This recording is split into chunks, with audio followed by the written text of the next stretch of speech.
Thank you, Alfredo. We're glad to have Sister Natalie Norton here with us today as our guest speaker.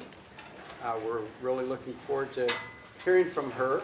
I'm going to give just a little brief introduction about her in just a minute, but because this is the first class of the term, Trevor Bullock, who's my TA for this class, wants to just go over a couple things for you on the class. But hopefully, again, you'll all come and participate. This isn't a class that's about it's not really about homework, quizzes, or exams. It is about your personal learning. We want you to come to this class and learn things that you take away, some life lessons that will help you. So one of the things that we strongly encourage you to do is to take notes. Please take notes and learn from them. Look back over those notes. See what you can learn from the speakers that come here that will help you out in your lives. And in your, whatever your efforts might be, and whether it be work, as a student, there should be great ideas that you'll be learning that should help you. Second of all, we want you to, besides taking notes, we want you to strive to do just a little bit from that. So by the end of the term, we do want you to actually submit your notes. Trevor will tell you a little bit about this. And do like a 3-page paper of some of your notes. It's not like it has to be some fancy paper, but we do expect you to come to class. We expect you to take notes. We expect you to submit some of those notes in just brevity on Blackboard, and we expect you to do a 3-page paper of your notes, of some things that you've learned that you're taking away from the class. So we're not going to grade you as to whether you say, well, I'm taking away from Sister Norton, she said this, and somebody talked about one of our other lectures to do that, okay? But you do need to plan to do those things. Are there any questions about that so far? Okay, I'm going to let Trevor tell you just a little bit more, and then I'll introduce Sister Norton. All right, aloha. Aloha. We're so excited for this term. We have some fantastic guest lecturers that are going to be with us.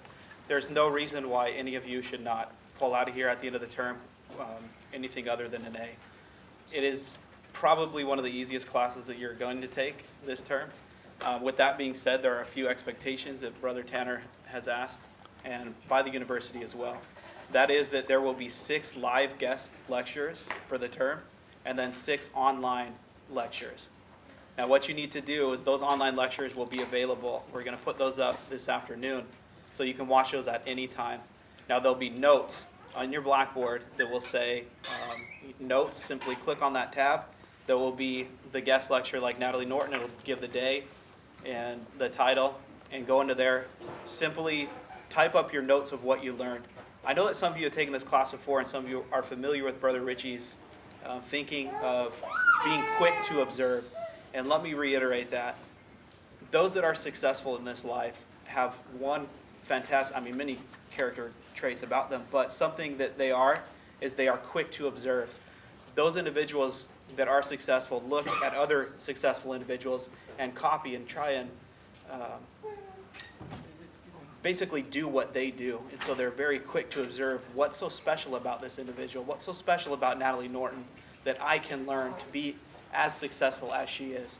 And so I want you guys to be quick to observe and include that in your notes. Simply type up, it can be 2 sentences to 2 or 5 pages, it really doesn't matter. These notes are for your learning. We want you to walk away at this end of the term being edified and uplifted by those that have come and spoke. So simply, what you're going to do is take good notes, go into Blackboard, post those notes. Brother Tanner has given the rule of 7-7. Basically, you're going to have 7 days by 7 p.m. to post those notes.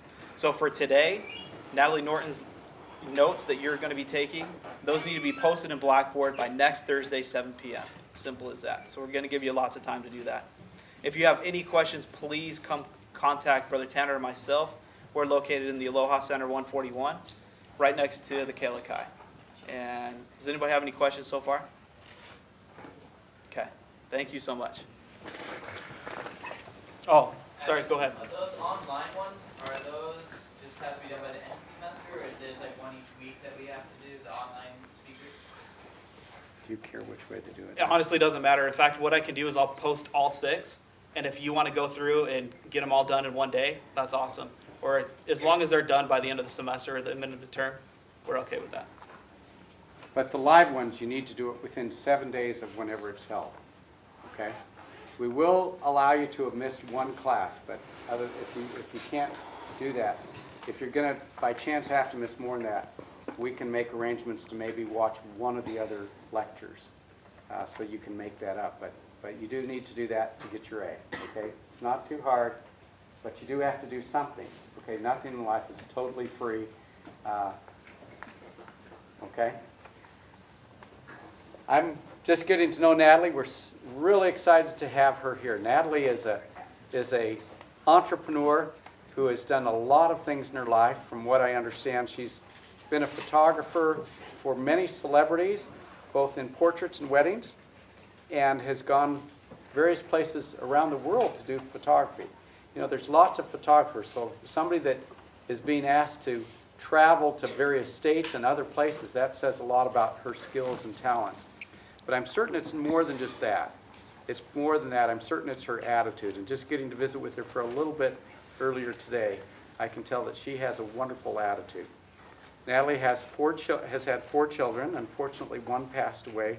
We'll hear a little bit more about that. But she and her husband have lived here about 10 years on the North Shore, and doing some of her photography based from here. But she's also given lots of lectures and been involved with the Breath Institute. Breathe Institute. intensive. Intensive, I'm sorry. Helping women in their entrepreneur efforts and life skills. We're really excited to have Sister Norton here with us. Let's all welcome her.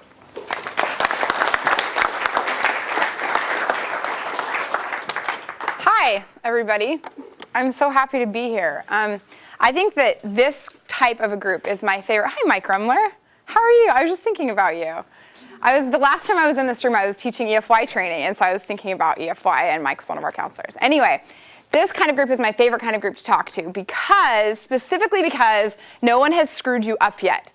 You're still so capable of doing so many remarkable things because you have everything in front of you, and that's such a great, great, great place to be in.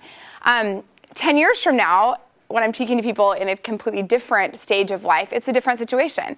And sometimes they're trying to dig themselves out of situations that they've gotten themselves into, whether circumstantially or oftentimes out of complete and total necessity. And so this is a wonderful opportunity for me to be here and be able to talk to you a little bit about some things that you can apply practically right now to help you just in life in general, not even necessarily in business, but also things that will definitely help you as you move forward into your entrepreneurial endeavors. When last October, a friend of mine put on a race at Gunstock Ranch. Did any of you run? Bitsy did. Did any of you guys run the Gunstock Half Marathon? Okay, there was a half marathon at Gunstock Ranch. And honestly, you hear that term uphill both ways, and I know Bitsy will tell you it really was. Like, it was torture. It was so hard. And I am absolutely not a runner. I have asthma, and when I was in 5th grade, I specifically remember lying to my parents, getting checked out of school, going to the doctor, getting a doctor's note so I didn't have to run the 1-mile fun run that semester in 5th grade, okay? I am not a runner at all. But I decided that since this friend of mine was going to put on this race, I was going to run. I was going to run 13 miles, and I was going to do this half marathon. And I didn't understand at the time that, is anybody here a runner? There's a significant difference between a trail run and a street run, right? Significantly different. I had no idea. So I decided I'm going to start training for this race. And I knew I couldn't do it, so I get on the internet and I start searching how to train for a half marathon. And of course, all these different training programs come up. And the one that I ended up choosing was a novice program for brand new beginners like me. And the first run of this novice program is 3 miles. 3 miles. And literally, I couldn't run to my mailbox without getting winded. And I'm looking at this going, this is completely impossible. There's no way that I can run these 3 miles to start this training program. And so what I did is I got in my car and I clocked out the 3 miles that I was going to run. And as I clocked it, I paid attention to certain areas where I was going to allow myself to walk. I told myself in advance, okay, I'm going to make it to this mailbox. When I get to this mailbox, I'm going to walk from this mailbox to that tree. And then when I get to this hill, I'm going to allow myself to walk from the bottom of this hill to the top. And then I'm going to run again. And I did that maybe 4 times throughout the 3 miles. I gave myself permission in advance to walk. Then when I went home, I sat on the edge of my bed with my eyes closed, and I specifically remember my husband walking in and me hearing him and kind of peeking and him just looking at me like, what in the world are you doing? I have my eyes closed. And I sat there for a good 10 minutes, imagining myself going from the very beginning of this run that I had clocked out through to the place where I was going to walk, through to the next place where I was going to walk, and seeing myself complete that run. So the next morning at 5 a.m., my alarm clock goes off, and I pull myself out of bed, and I'm still in my head thinking, there's no way that I'm going to be able to do this. And I get running, and I'm watching ahead, seeing how far that mailbox is, or whatever it is I've told myself is the space where I'm able to walk. And literally crying, literally tears streaming down my cheeks, and my throat tight. You know when you cry, your throat gets tight, so then I can't breathe. I'm like, there's no way in the world. And I made it to the mailbox, and I walked, and I finished the entire thing. 3 miles, I finished it.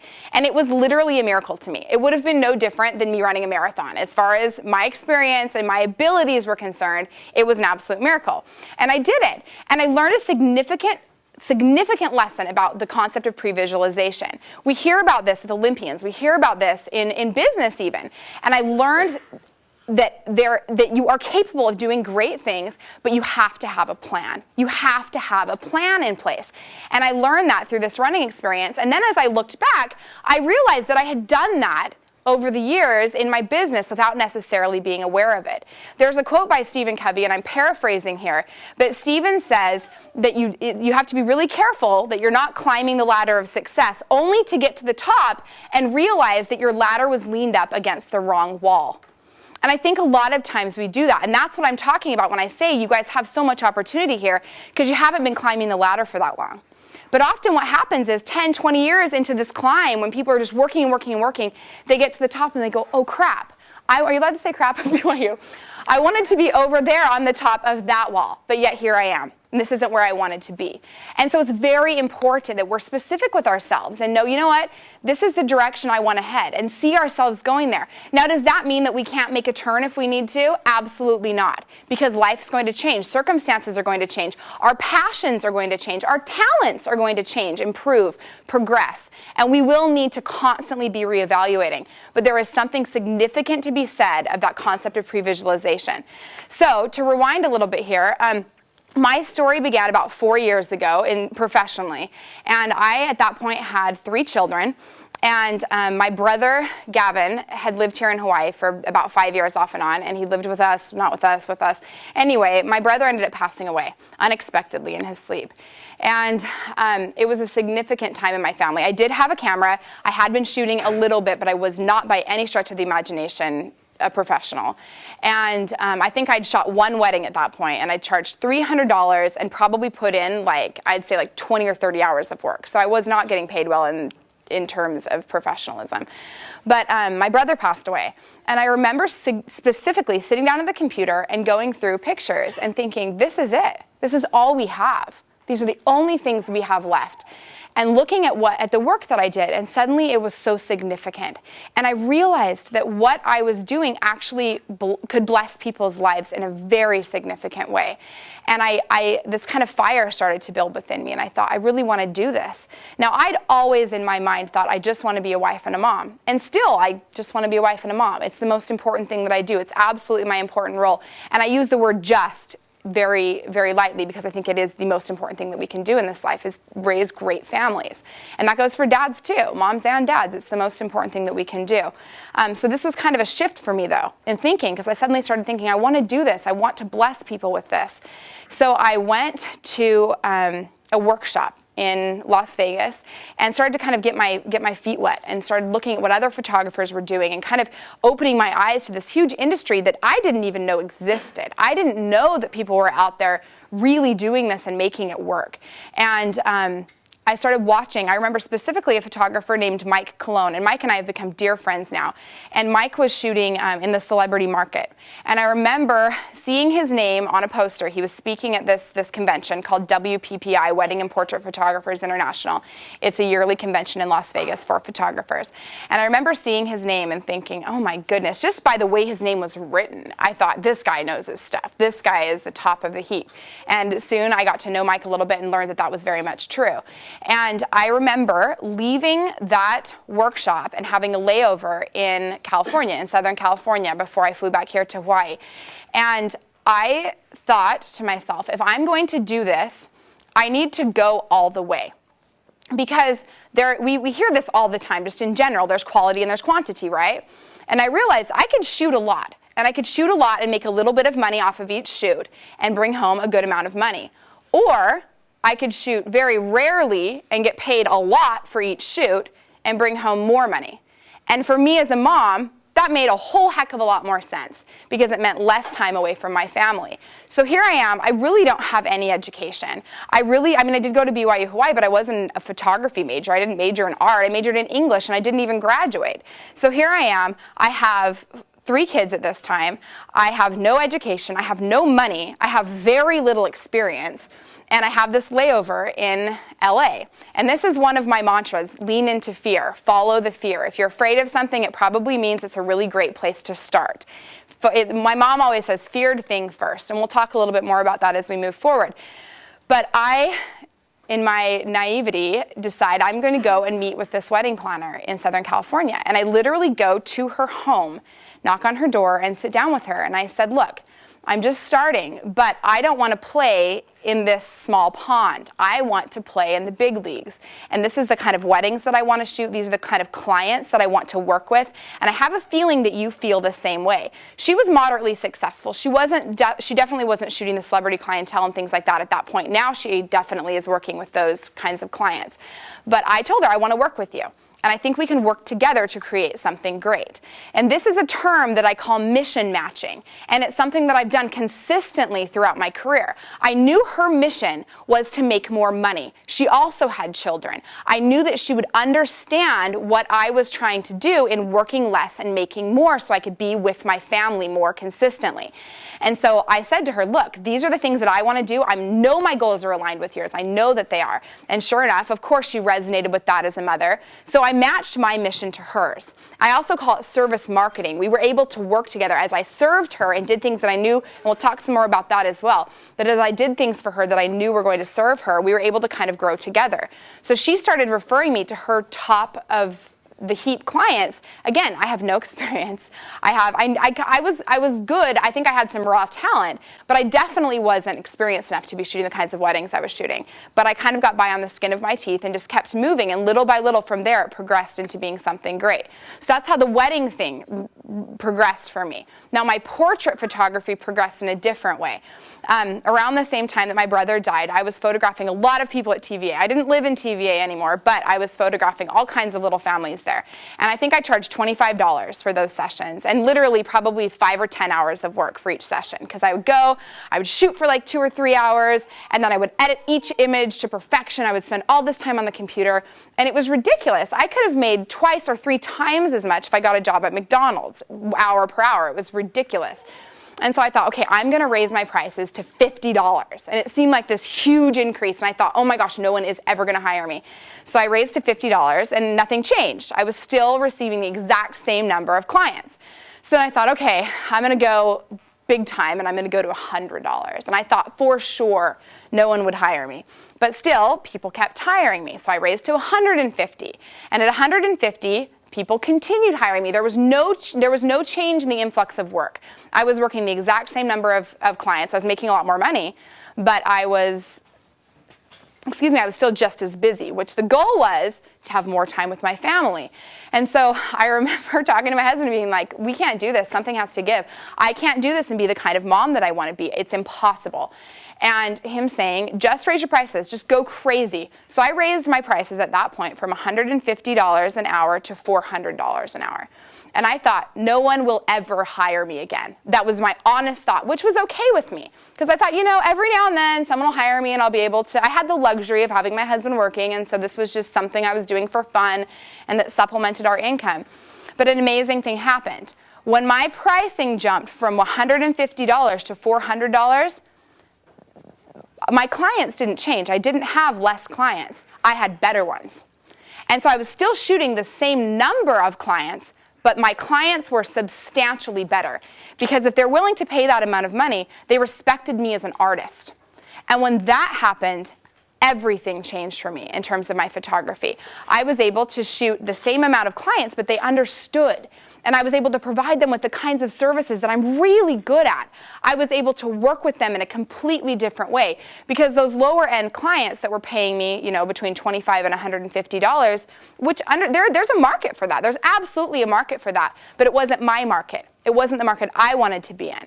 And those clients at the $150, $50 range were nickel and dimers. They wanted to squeeze every ounce of value out of every penny that they spent, which is fine. I'm not judging that. I have nothing to say about that, other than the fact that my clients who were on the other end of the scale, it was a completely different experience. They were so respectful. They didn't expect as much. They enjoyed me as a human being. I wasn't just like a little worker bee that they'd hired to come and provide a service for them. I was an equal. We built friendships. We worked together. They continue to hire me for other things in the future. And I've since raised my prices even from there. And what's happened is the higher my prices go, the more in demand I am. And it has nothing to do, the quality of my work has not changed at all. All it is that certain clients go, oh my gosh, that costs that amount of money, it must be the best.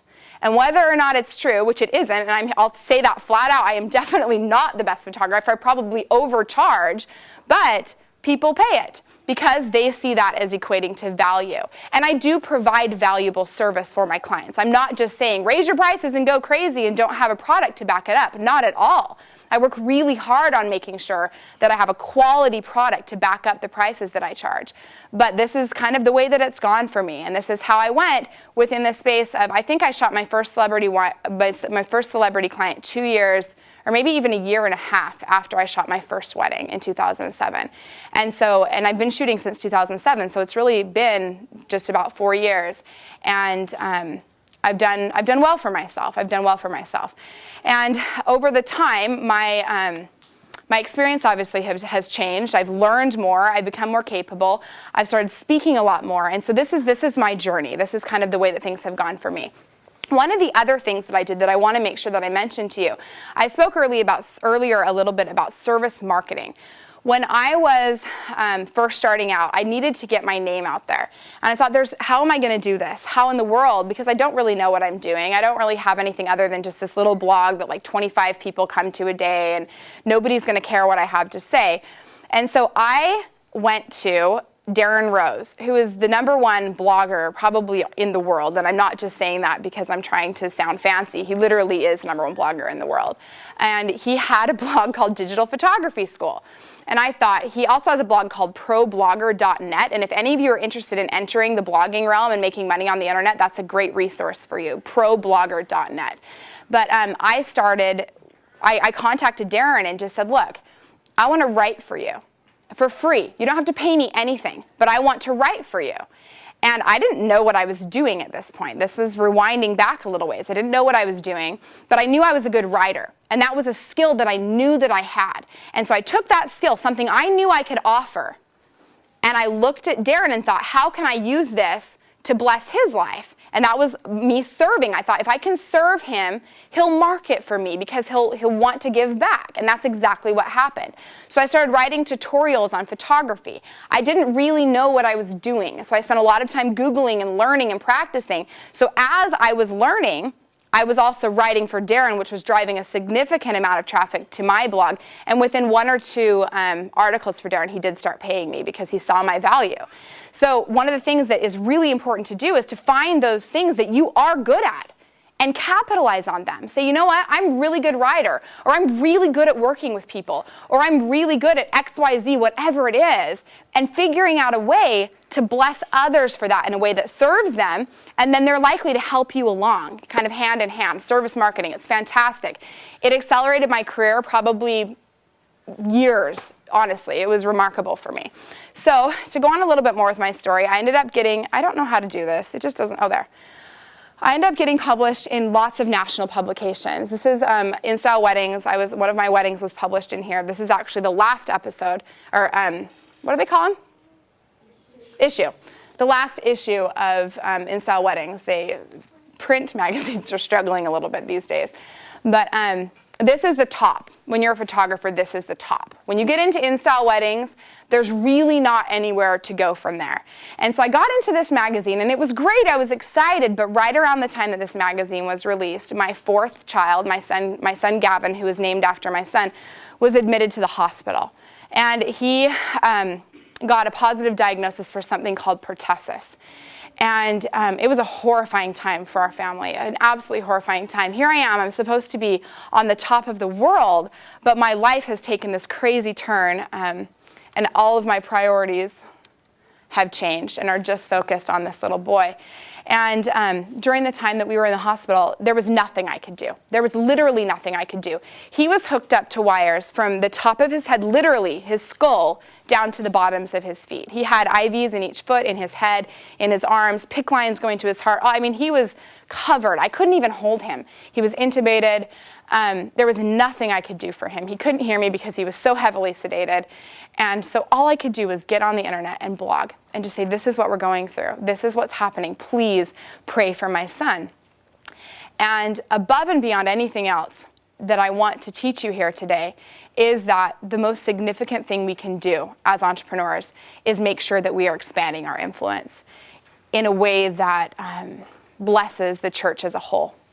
And that's what happened. I kind of fell upon this. Everything, every ounce of success that I've had, I've kind of fallen upon. And this situation, I learned so much about my responsibility to our Father in heaven as an entrepreneur and as a voice on the internet in general.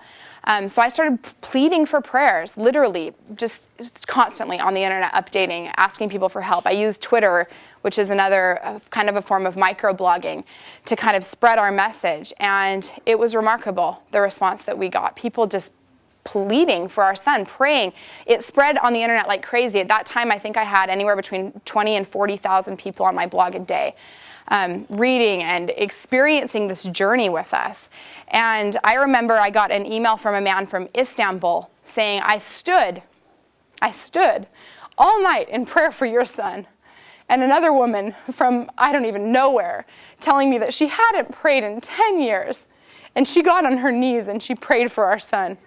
And so many. I could go on, honestly, for hours talking to you about the lives that were changed through that little boy. And it was obviously mine most of all, but I've told this story in women's conference, so if any of you were there, I apologize for repeating it, but I want to share this with you. We were at the very end of his struggle. He was so sick. In fact, I want to show you guys this here. This is my old blog. My new blog is here somewhere. This is my new blog. I know I pulled this up. I'll just type this in.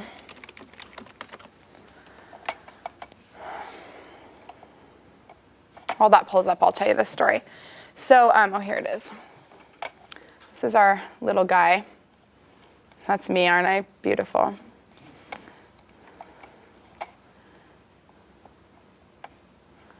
Okay, I'll get to this in just a second. So, here we were in the hospital with Gavin, and he was so ill, and the internet's on fire in prayer for him. And we finally realized that he was being kept alive simply because we were asking God to keep him alive, not because it was Heavenly Father's will. And we as a couple had to look at him and realize that it was time for us to let him go. And I remember one of the first things that came to me was this heavy feeling of how do I tell the world, who prayed and prayed and prayed for our son, that he died anyway. And I had this huge amount of fear, obviously this fear for losing my son, but also this fear for going back and reporting to the universe that it didn't work. And how in the world was I going to handle that? And I finally got to hold him, and I was rocking him and singing him a song, and my husband had his hand on his heart and was feeling just those last beats. And it's just like you see on the movie. You watch the heartbeat monitor, just doing its thing, and then it just goes flat. And I just sang him a lullaby and gave him a big hug, and that was it. And it's a sacred experience, and I wouldn't share this. There's not very many opportunities I have to share this when I'm speaking, but as I was holding him after he'd passed away, something that we don't think about often, but there's a point at which you have to leave. You have to physically walk out of the room and leave him behind. And I was holding him, and I thought, there's no way that I can leave this room. There's no way that I can hand this child over and that I can leave. And it felt kind of like that running, so impossible, like no sooner could I have flown to Jupiter. And I sat there and I just held him, and I looked at my husband, and neither of us knew how to walk out. And in that moment, it was as if the heavens opened, and I felt this connection to myself as I have always been. I think often we think of ourselves as these people who were born. I was born in 1981, and here I am in 2000, what year is it? 11, 12, I don't even know. 2011. And you think of these years of experience, but we don't think of ourselves as the person who lived before that.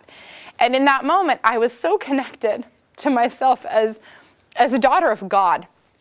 And I was able to draw courage and realize I had been prepared for this very moment, for this experience, eons before I was even born. And now here I am in this chair, having had all this schooling that maybe I don't remember, but it's still in my spiritual DNA. It's still there. It's still a part of who I am. And I was able to stand, hug that little boy, and hand him to that nurse, take my husband's hand, and walk out of that room. And that was impossible. It was absolutely impossible, but I did it. And it taught me so much about what we're capable of doing, so much about what my responsibility is with the voice that I've been given, the voice of being able to speak on the internet and being able to speak in situations like this and being able to do the kind of consulting work that my husband and I do. It was a complete and total game changer for me, that experience. Obviously, losing a child in general, but specifically that experience of being able to get in tune with who I am and what I'm capable of. And each of us is the same. It's not unique to me. Yes, I had this crazy experience that I hope and pray none of you ever have to experience. But it doesn't make me special in any way, shape, or form. Each of us can say the same thing. We lived before we came here. We were schooled and prepared for exactly what it is that we're going to do in this life. And we have a responsibility to our Father in heaven to do whatever it is that we're going to do in the best way possible, to have the most influence for good that we possibly can. As I began this, there was the picture of that dropping into the water. And honestly, I'm going to ask you this is the silliest question, but is there a way to drop a rock into a pond without affecting the water around it? Is there a way? No matter what you do, if you're going to drop a rock into a pond, it's going to affect the surrounding water. There's nothing that we can do about it. And that goes for each of us. Every day, just by getting out of bed, we're affecting the world. Just by standing up and saying, hello, good morning, let's get moving, we're affecting the world. And particularly as we move into business, we are affecting the world. And we have a choice. Are we going to do everything in our power to make sure that we affect the world for good? Because we dang well better be. Because we're affecting the world one way or the other for good or for bad. And my goal is to do all that I can to spread the gospel through the things that I do. So, kind of moving back to my business and to the things that I've experienced through the growth of my business, what happened is after Gavin died and during his journey when he was so ill, I started blogging very openly about our experience, blogging very authentically, talking about things that I never thought I would ever be sharing. you go onto the blog world and everyone's talking about their great lives and these pretty things they made out of felt, and they spent like hours creating this great Easter menagerie or whatever it is. And we look at it, we think, oh, everyone's life is perfect. Everyone's doing all these amazing things and we're shrinking little by little. And especially women, I see like these heads nodding. We get it. The men are like, what's a blog? But truly, that's kind of what we see. And what I started doing was saying, you know what, life really sucks sometimes. And really bad things happen. And life is still fantastic. And as I started opening myself up and sharing myself completely authentically, my business tripled. It tripled. And I'm not just saying that because it sounds cool. My business literally tripled because people like to be connected to someone on an authentic level. These clients started coming out of the woodworks because they knew who I was, because they felt like we were friends, and they wanted to spend money on me. They wanted to fly me to Boston to shoot weddings. They wanted to fly me to North Carolina for speaking engagements. They wanted to fly me to New York City to pay me to speak. They wanted me, not because I'm a photographer, not because I'm a speaker, but because I'm Natalie Norton. I stepped in and became my brand. My brand was no longer just a photographer. People who hire me anymore don't hire me maybe like a handful a year, but very, very rarely am I hired simply because I'm a photographer who happens to be available on their date. I am hired now because I'm Natalie Norton. I have brides and grooms changing the dates of their weddings so that I can photograph them. And it's not because I'm great. It's because I'm me and because they feel connected to me. And I learned a great lesson about just being authentic, just showing up and being ourselves in our business. And people resonate with authentic marketing. There's so many examples of this, so many. One of the greatest examples of this is Kiva. I don't know if you guys are familiar with microcredit or Kiva, but Kiva started grassroots style. It's a micro-lending resource for people. You can go and you can say, okay, I want to invest $10, and they'll put $10 and give it to some woman in India and help her start her basket weaving company or whatever it is. And then you get your money back over a certain amount of time. Well, Kiva started out completely grassroots style. This guy just on a blog saying, hey, I want to help the world, And he was totally authentic about how hard it was and the struggles he was facing and the times that he screwed up. And now Kiva is the #1 micro-lending resource in the world. It's fantastic. Another great example of that is Blake Milowski. I don't know his last name. Blake. Toms. We all know the shoes, right? Toms. He started in the same way. He said, I want to make a difference. And he started just this normal dude, didn't try to be anything he wasn't, didn't try to act like, this is one of my favorite things when I'm consulting people. I'll talk to them about their company, and they've got all this verbiage written on their website saying, we are dedicated to service, and our organization, blah, blah, blah, and we are so proud of this and this. And I'm sitting there going, you are by yourself, working out of your kitchen. And who's all this we and us? Who the heck are you talking about?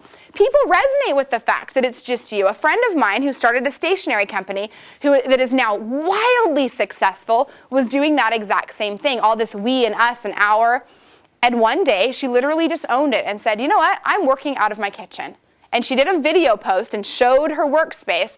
Same experience that I had. Her business quadrupled. She just went crazy because people like that, because it's relatable.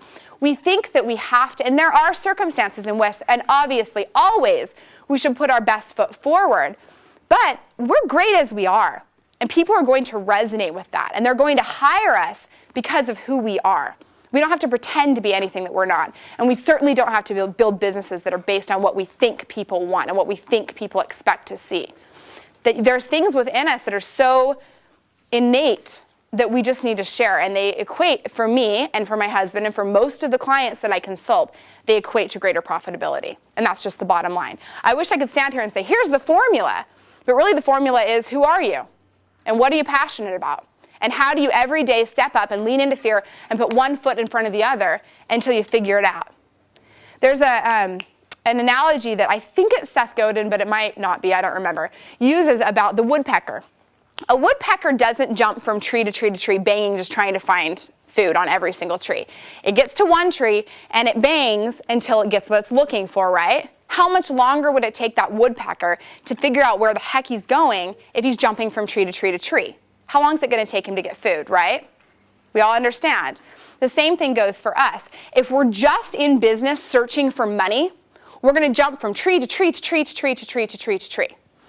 And it's very unlikely, yes, maybe, and every now and then people do find something great in one of those random trees. But how much better to say, what am I really passionate about? What really drives me? What makes me want to jump out of bed every morning? What are the ways that I uniquely can contribute? What are the things that I am really, really great at? And then going to that tree and banging the heck out of it until finally we figure out a way to make it profitable. Because over the long run, aren't you going to be a lot happier that way? If you're really doing something that makes you want to jump out of bed. When I'm doing consulting for people who are, they're in their late 40s and they've been working in this corporate world or whatever it is, or on an entrepreneurial endeavor a lot of times for all these years, and they're miserable. They don't want to get up. Like one woman was telling me specifically, she's like, honestly, I don't want to put my feet on the ground when I wake up in the morning. And I thought, that makes me want to cry. That is horrible. And please never let me be in that space.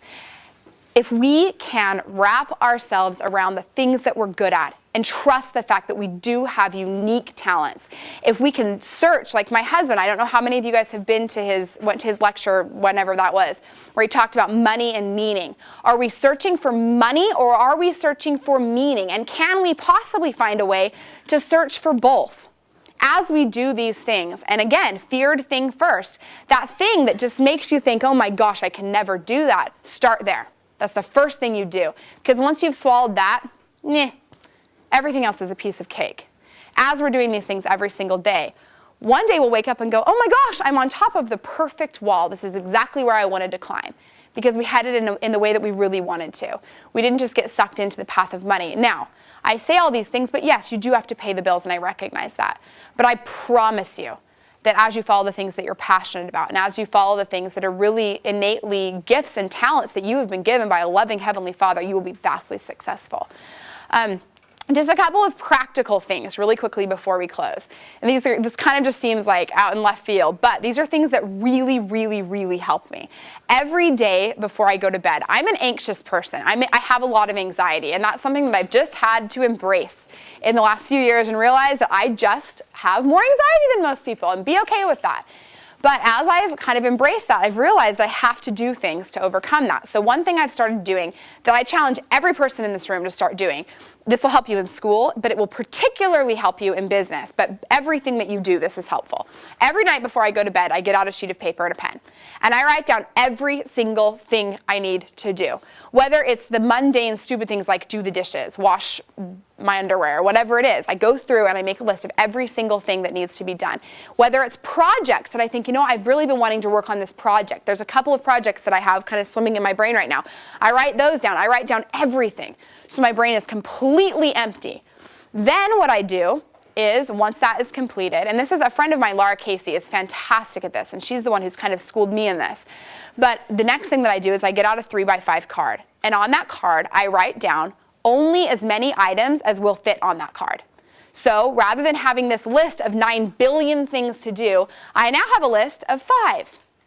So I take those 5 things, feared thing first, the little projects I need to get done, whatever it is, and I take each and every one of those and I break them down into tiny little actionable steps.